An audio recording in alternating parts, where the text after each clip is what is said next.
Una presidenta del HOA decide subastar en línea la casa de un vecino, declarando falsamente que está abandonada.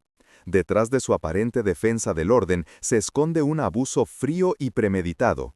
Pero el hombre al que intentó borrar, Marcus Reed, resulta ser abogado, y su contraataque convierte la trampa en un caso ejemplar. Escucha cómo la verdad salió a la luz y la justicia, esta vez, se puso del lado correcto. Marcus Reed bajó del avión con la sensación de siempre, el zumbido constante en los oídos, el aire reciclado y esa leve presión detrás de los ojos que deja cada vuelo de madrugada. En la mano derecha aún tenía el café del aeropuerto, tibio y amargo, y en la izquierda el móvil iluminado por un sinfín de notificaciones acumuladas. Solo quería llegar a casa, ducharse, dejar el maletín y dormir un día entero. Había pasado 2 semanas en Chicago defendiendo a un cliente contra un banco, y el caso, aunque ganado, lo había dejado agotado. Pidió un Uber, se acomodó en el asiento trasero y se quitó la mascarilla con un suspiro. Las luces del atardecer de Atlanta cruzaban el vidrio, tiñendo todo de naranja. Iba distraído, mirando los tejados de su propio vecindario, cuando una notificación del grupo vecinal Maple Ridge Community Board apareció en su pantalla. No pensó mucho, eran siempre los mismos mensajes, una mascota perdida, quejas por el césped o algún aviso del comité del HOA. Pero esta vez, el mensaje tenía su dirección. ¿Es tuya esta casa, Marcus? ¿Apareció en la subasta del HOA? Frunció el ceño, tocó el enlace casi por inercia. La pantalla tardó un segundo en cargar, y cuando lo hizo, el aire dentro del coche se le congeló. Ahí estaba su casa, la misma que había comprado hace 4 años. La foto era reciente, tomada desde la acera. La fachada con sus persianas grises, el buzón con el número 412 y, en un reflejo de la ventana, la bicicleta de su sobrino que había dejado apoyada allí la semana anterior. El título decía, Venta del HOA, propiedad ocupada, propietario no cooperativo. Precio inicial, $5,000. Subasta en línea, sábado 10 a.m. Marcus parpadeó, convencido de haber leído mal. Revisó el enlace otra vez. Era real. El sitio era el mismo que el HOA usaba para notificaciones oficiales. Abrió los comentarios del grupo y el corazón le dio un vuelco. Por fin alguien hará algo con esa casa. Ese tipo nunca responde a los avisos. ¿Cómo permiten que la casa se deteriore así? Afecta el valor de todos. El conductor, notando su expresión, preguntó si todo estaba bien. Marcus solo asintió con un gesto vacío. No sabía si reír o enfadarse. Pagaba sus cuotas cada mes, tenía recibos, correos, confirmaciones bancarias. No debía nada, ni siquiera una multa. Guardó el teléfono y observó por la ventanilla mientras el coche giraba por la calle principal de Maple Ridge. Todo seguía igual, los setos recién cortados, las luces cálidas en las ventanas, el silencio de las casas donde el tiempo parecía no pasar. Pero algo se sentía distinto, como si el vecindario entero lo mirara a través de esas cortinas perfectamente alineadas. El Uber se detuvo frente a su entrada. Marcus bajó, agradeció con voz ausente y se quedó quieto unos segundos sosteniendo la maleta. El olor a tierra húmeda y a jazmín le resultó extrañamente lejano. Caminó hasta la puerta con el corazón acelerado y entonces lo vio. Una hoja plastificada, pegada con tinta transparente justo en el centro de la puerta roja. Aviso de abandono, por violaciones reincidentes, autorizado por la Junta del HOA. Marcus leyó 3 veces. Abandono.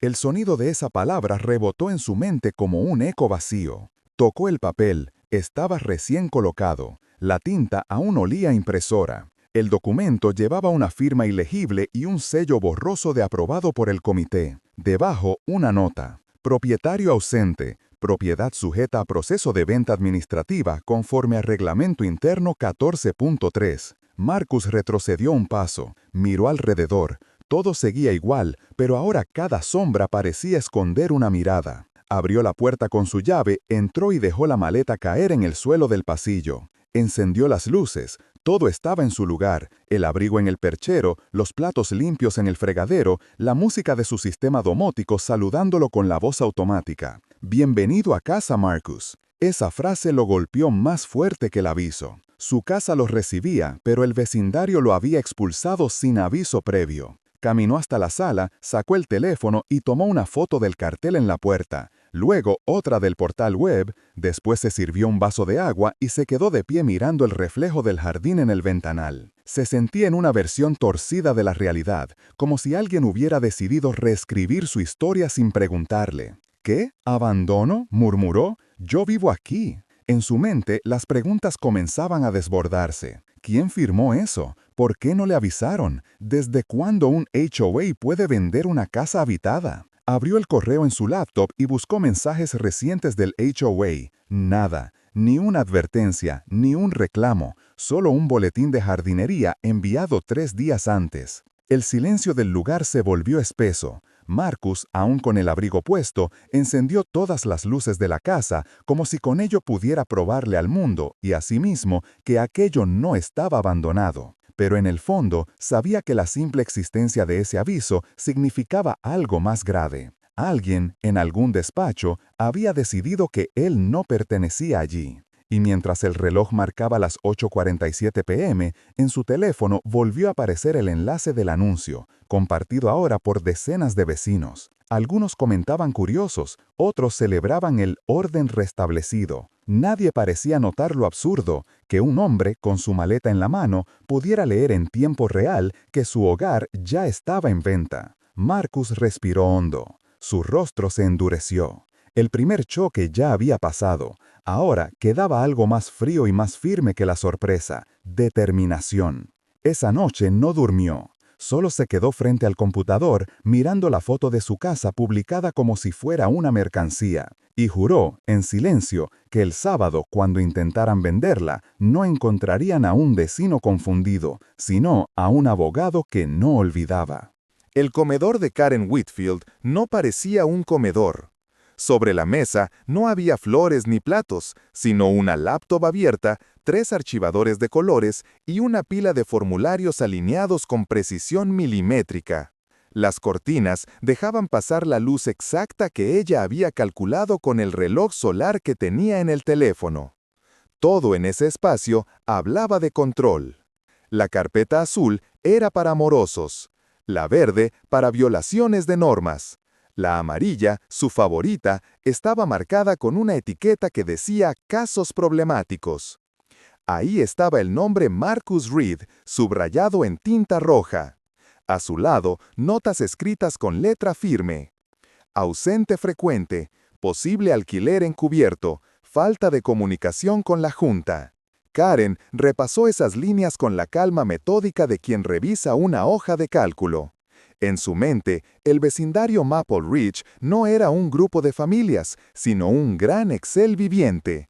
Filas con nombres, columnas con sanciones, fórmulas que calculaban el valor de la propiedad de todos.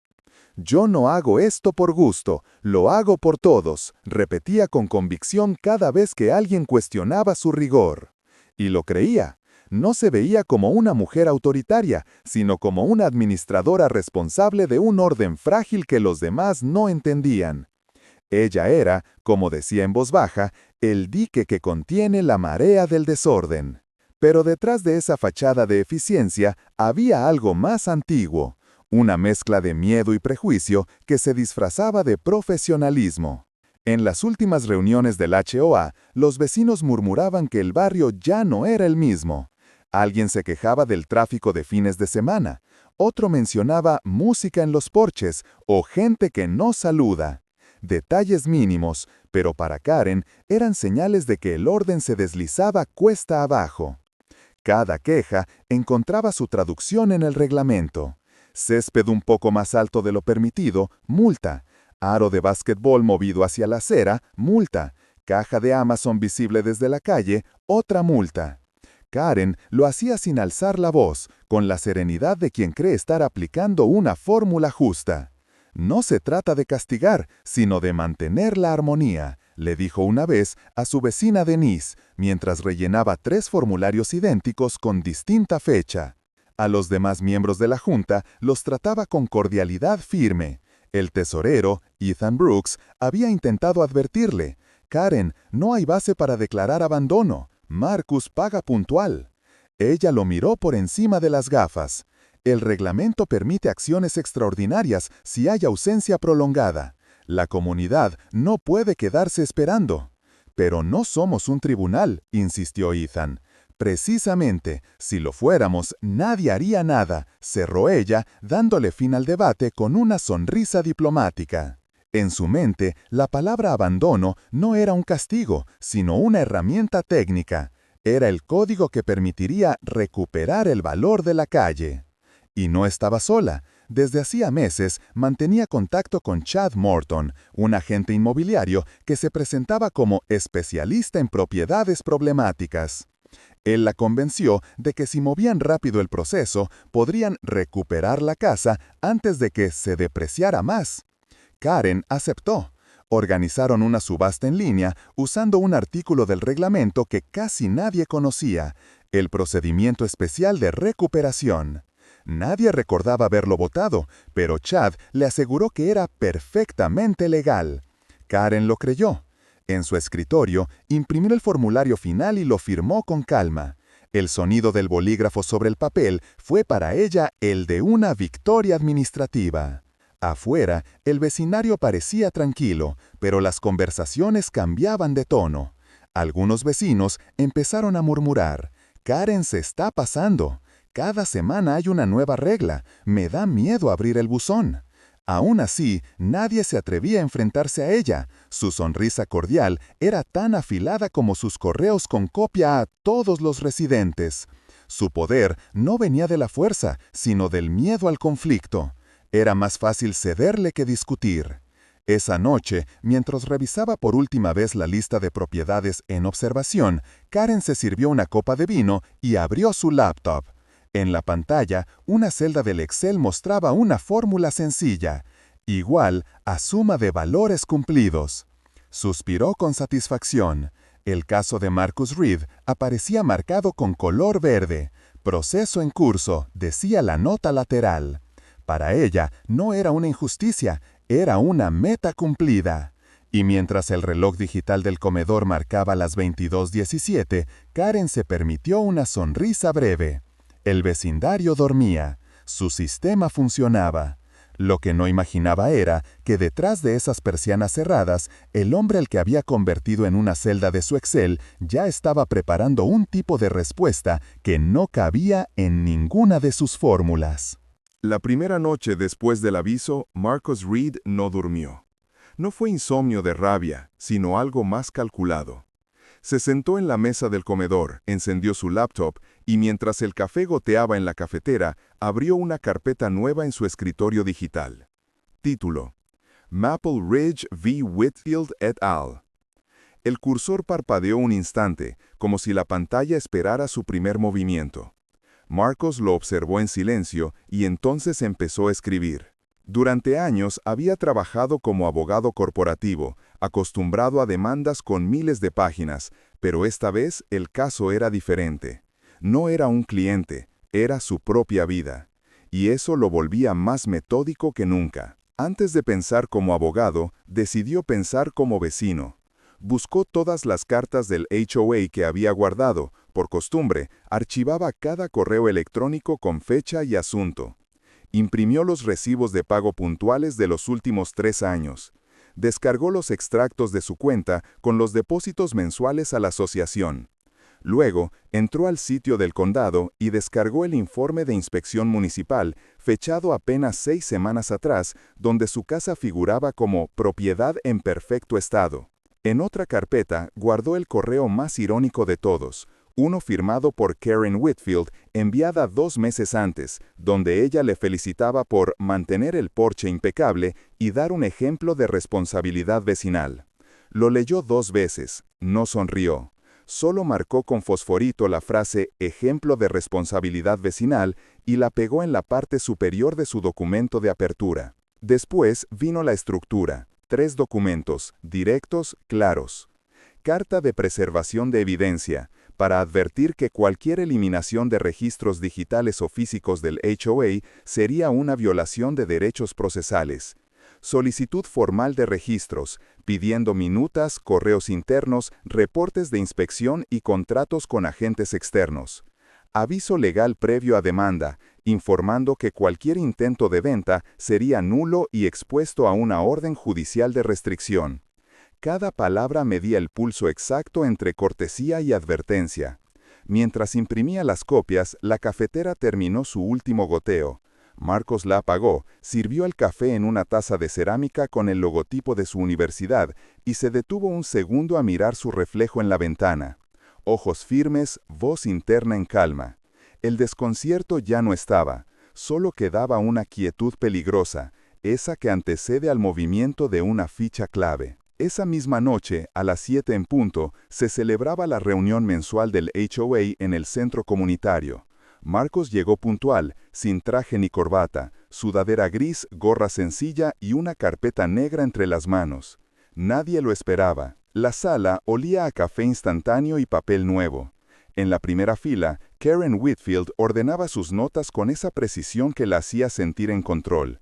Sus labios se movían apenas, repasando el discurso. Cuando lo vio entrar, frunció el ceño por un segundo, pero luego recompuso su sonrisa institucional. Marcos se sentó en la tercera fila, sin decir palabra. Observó. Escuchó cómo Karen comenzaba la reunión con su voz pausada, casi docente. «Hay un inmueble que debe pasar a manos responsables», dijo, como si hablara de un mueble defectuoso. «Hemos detectado incumplimientos crónicos, señales de abandono y riesgo reputacional para la comunidad». Las cabezas en la sala asintieron con inercia. Nadie sabía exactamente de qué hablaba, pero el tono de autoridad de Karen tenía ese efecto anestésico.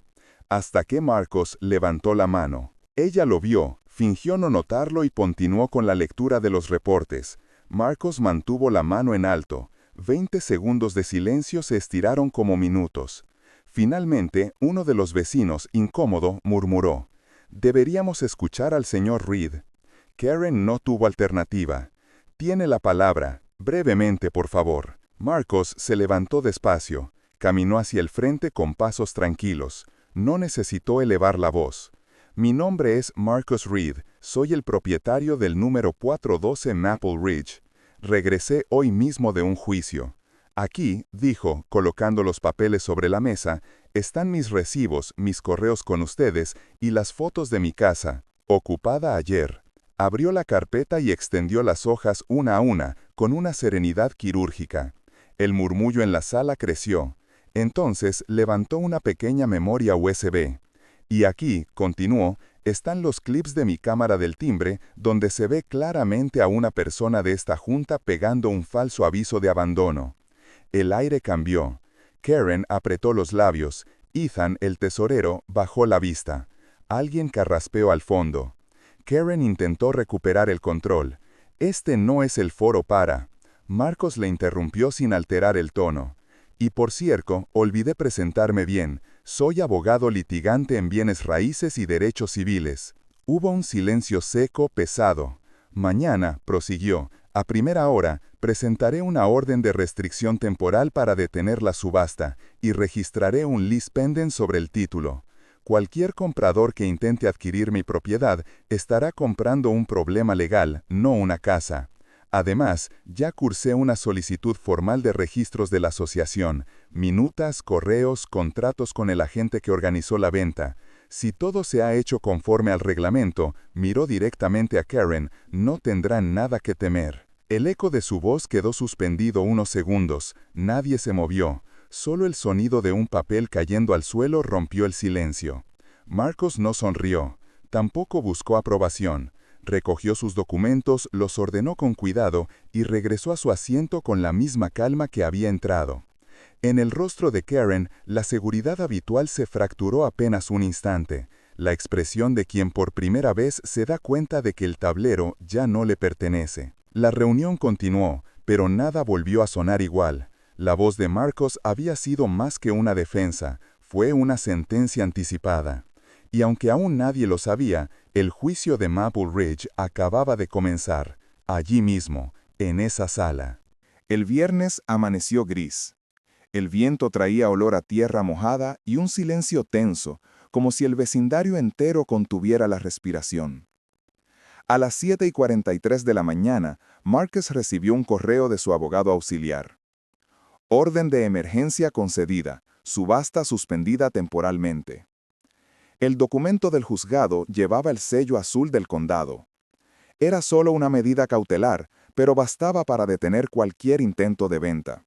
Marcus la imprimió, la revisó 2 veces y la colocó sobre la mesa como si fuera un escudo. Mientras tanto, en otra parte del vecindario, Karen Whitfield desayunaba con el teléfono apoyado en el borde de la taza. El agente inmobiliario Chad Morton la llamó antes de las 8, con voz tensa. «Karen, esto nos puede explotar. El abogado presentó una orden judicial». «El reglamento me respalda», respondió ella con tono cortante. «Pero el juez ya firmó la suspensión». «No será la primera vez que un juez se retracta. Haz tu parte y deja que yo haga la mía». Cortó la llamada. Durante unos segundos se quedó mirando la pantalla en blanco de su laptop como si intentara convencerse de que aún controlaba el tablero. A media mañana, Marcus recibió el primer paquete de documentos en respuesta a su solicitud legal. Venían comprimidos en un archivo electrónico que pesaba demasiado para un caso tan simple. Lo abrió con la precisión de quien desarma una bomba. Dentro había minutas de reuniones firmadas por 3 miembros del HOA que luego, al contactarlos, afirmaron no recordar haber estado presentes. El segundo documento era aún más revelador. Un contrato con la agencia de Chad Morton fechado 2 días antes del supuesto aviso de abandono. El último archivo era una cadena de correos internos. En uno de ellos, Karen escribía: «Tenemos que poner en regla el perfil del vecindario antes del verano». Marcus se quedó mirando esa frase largo rato. No necesitaba interpretación. La palabra perfil lo decía todo. Guardó las pruebas en una carpeta separada y las imprimió. Luego, conectó la memoria USB con la grabación de su cámara del timbre. Revisó el archivo de las 6:12 a.m. del día en que encontró el aviso en su puerta. En la imagen, Karen, con guantes de jardinería y una carpeta en la mano, se acercaba a la entrada. Pegó el aviso con cinta y mientras lo alisaba con la palma, hablaba por teléfono. «Chad, listo lo del 412. El tipo casi no está. No podemos dejar que esta calle cambie su perfil». Marcus pausó el video.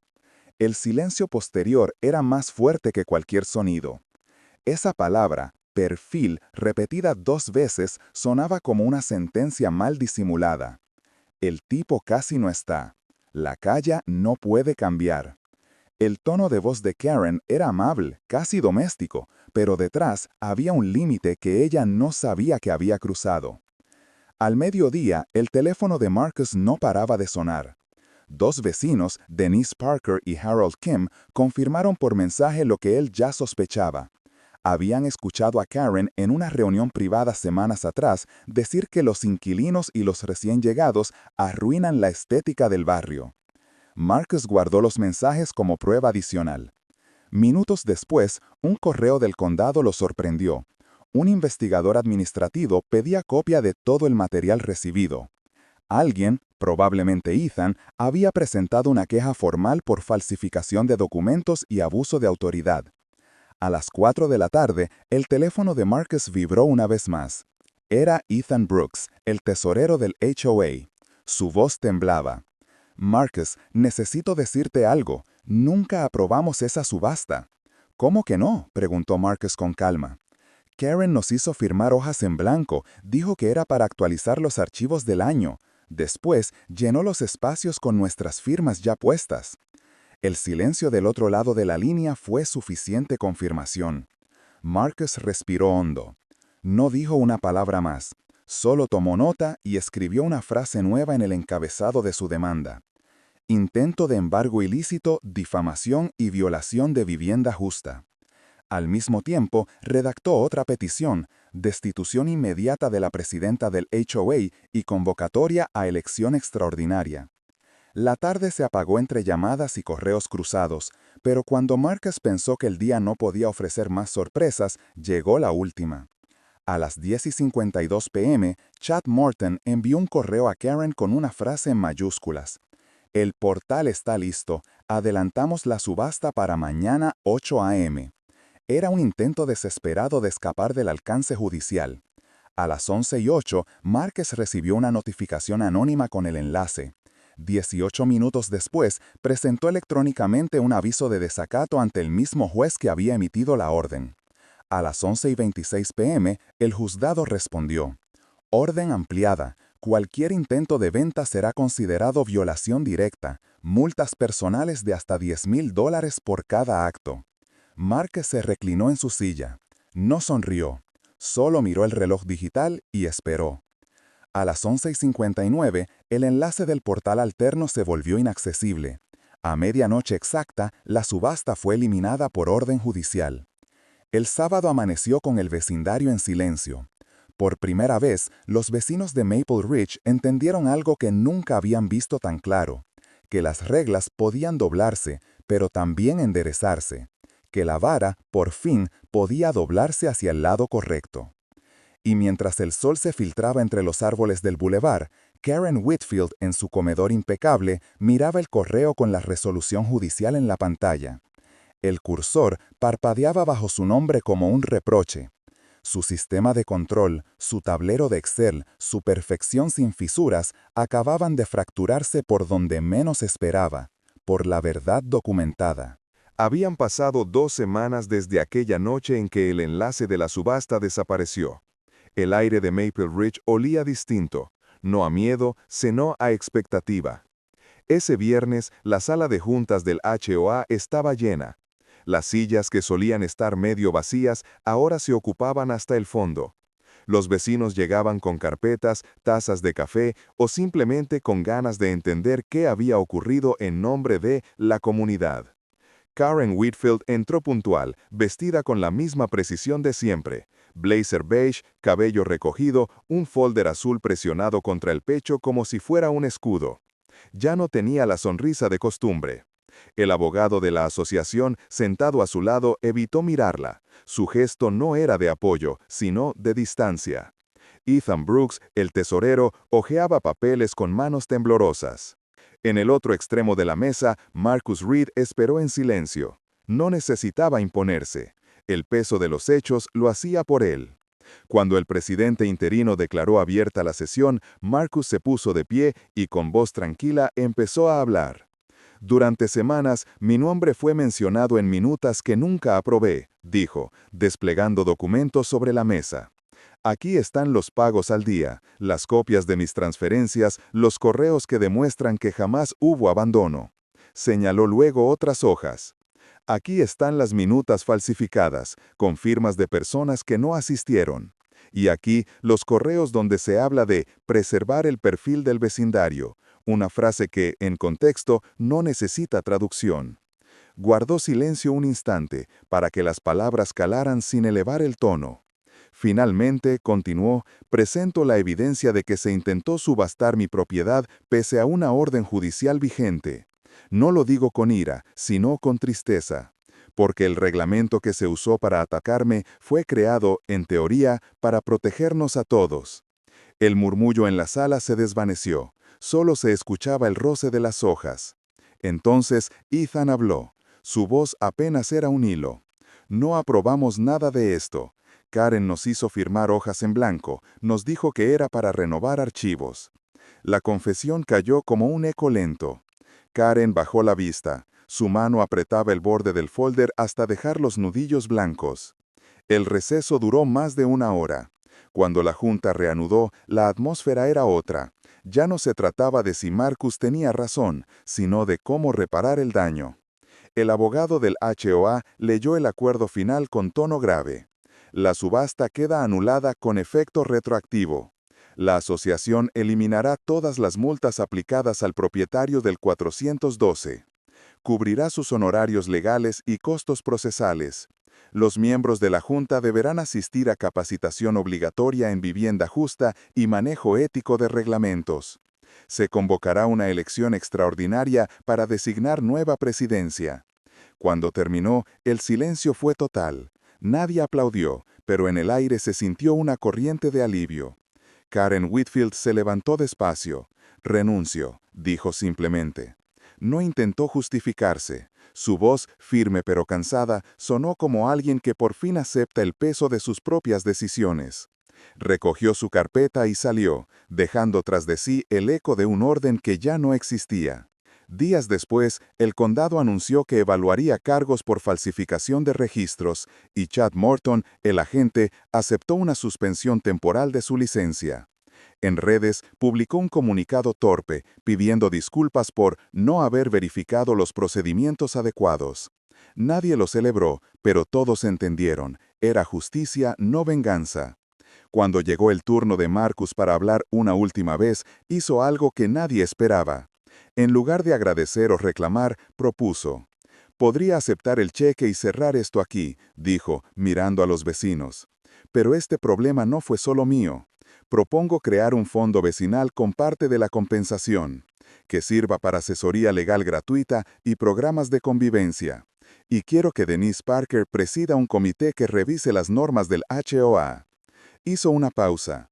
No se trata de ganarle a alguien, se trata de que nadie más vuelva a pasar por esto. Por primera vez en meses, la sala no estaba dividida. Los rostros se suavizaron. Ethan asintió, con una mezcla de vergüenza y gratitud. Harold levantó la mano para ofrecerse como voluntario. Y en un rincón, una mujer mayor murmuró, «Así sí se ve comunidad». La satisfacción no llegó en forma de aplauso, llegó en el aire, en los sonidos pequeños que regresaron al vecindario. Los niños volvieron a votar en la entrada. Harold plantó 2 arces frente a su casa. Ethan rehizo los presupuestos sin partidas opacas. Y Marcus, una tarde de domingo, pintó su puerta de un rojo más vivo. No por estética, sino como una nota al pie invisible que decía, «La ley es un escudo, no un arma». Semanas después, alguien vio a Karen en una cafetería del centro. Estaba sola mirando por la ventana. Su expresión no era de rencor, sino de reflexión. Como si por primera vez comprendiera que el orden que defendía tanto era solo una máscara para su miedo al cambio. No hubo abucheos ni escándalos, solo la consecuencia natural de los actos.